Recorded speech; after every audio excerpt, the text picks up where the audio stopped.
I'm not crazy, I promise. Labeled as crazy, I struggle with relentless paranoia. The TV stares, cockroaches taunt, and unseen spirits haunt my nights. Today, a strange man in the park hints at dark truths. I'm not mad, but no one believes me. I'm not mad, but I am angry. Crazy is what they call me. My family, my friends. Although I don't suppose I can call them friends anymore the way I've been acting. My leg jitters constantly like a pneumatic drill. I have to grab it by both hands sometimes just to calm it down. Yeah, I must look mad to bystanders. But fuck them, they don't come over and ask if I'm okay. They leave a wide berth, as if I've drawn a chalk circle around myself and told them not to enter. I laugh at them sometimes, and when I do, they give me these funny looks. They scrunch their faces, making their mouths all distorted and their eyebrows so high I half expect them to rip off their faces entirely and fly away. I guess laughing's not helping me. The people on the TV stare at me when they speak, and I'm not talking about the news anchors. The actors and celebrities stare directly into my eyes as they deliver their lines. When I told my friends as we'd watch, they'd look at each other with incredulous glances, not wanting to disagree with me. They knew what I was like when I got angry. Today, though, I watch the TV, and no one is sitting next to me as I shout at the box telling them to stop staring at me. I'm not crazy, but no one believes me. The cockroaches in my apartment scuttle, thumping their feet. You'd think they were doing it on purpose, getting as close to me as possible before running away and hiding.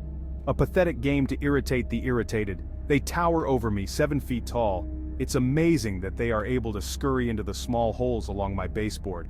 I've jammed those damn holes up with newspaper or that DIY gunge that fills gaps, but more pop up all over the place. I've given up now. When I hear them, I put my hands over my ears and scream to myself until I feel the vibrations dissipate. I still hear them though, racing each other inside the walls. One day, I'll stab pencils into my ears to relieve myself of the stress. Though the resonance through my body will still persist, and there's only one way to stop that. I know my bedroom is full of demons or spirits. I don't see them with my eyes, but I know they're there. I check the cupboards quickly, swinging the door open and frantically search through the clothes, but clever they are. They hide in the corners, in the dark. I've not caught them yet. I whip open the drawers and throw my socks and underwear out, leaving them nowhere to hide, but still they do, those cunning evil entities. I walk into the ensuite, turn on the light and grab my toothbrush before rushing back to check under the bed. I laugh when I don't see them. It's all I can do. I promise I'm not crazy. Not. I lay awake in bed, staring at the ceiling, trying my best to fall asleep. I know they are under the bed and in the closet and in the drawers. The roaches make themselves known too. They don't want me to sleep. They climb the inside of the walls behind my head, gently scraping the drywall, pretending they're smaller than they really are. I know better, and I won't let them win. It's when I drift off to sleep that I can hear the spirits, their mocking breaths heaving and raspy. But it's too late for me now. I'm off to dreamland where everything is silent. Sometimes I open my eyes and see those ghastly beings haul themselves onto the bed and crawl towards me, wanting entry into my open mouth. I don't dream, and I'm glad of that. It's the only time I'm free from the madness of the waking hours. My doctor says I may have sleep apnea. He says I need to lose some weight. He says I need to wear this machine that will help me breathe. He says it will stop the hypnagogia. I didn't want to tell him that they are real. That won't help me appear sane. I know how to play the system. He wants me to wear a mask at night that will help me sleep, while all the while it pumps chemicals into my bloodstream to make me docile and compliant. I am not crazy. In the morning I get up groggy. I never sleep well. At least I don't have a job to go to. I don't know if I'd cope having to get ready while those vicious entities play with me. The room is always tidy. I am thankful for that. At least they are considerate enough to put my clothes away in the drawers and closet. I once told the doctor this, and wished I hadn't. Never let on that anything is not normal. He said I probably have somnambulism, a sleepwalking disorder caused by sleep apnea. All he wants to do is medicate me, so I don't see what's really happening. I'm through the looking glass here, people. My morning consists of cereal or bacon and eggs. I make the choice based on who is in the kitchen when I get there. If it's my dad, he's been dead 20 years. I go for cereal. He loved bacon. I can't stand to hear his moans as he tries his best to articulate himself in his non-corporeal form. His shrieks, as his translucent spirit grows with agony, are not becoming of him. If it's the nun, I know I can have either. She don't bother me, as long as I wear my crucifix. She'll sit at the dining table and stare at me, but at least she's silent. I'm not crazy, I promise. I like to stay away from the apartment for as long as possible during the day. It's as if a field of supernatural energy envelops it.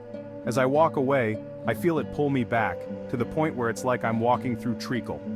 Once I get to the end of my block and cross at the lights, there's an audible pop as their grasp relents. I know, they know, I'll be back in the evening, so they wait, not worried I'm out gallivanting. I spend most of my day in the park. I get to eavesdrop on conversations of others and pretend I still have friends.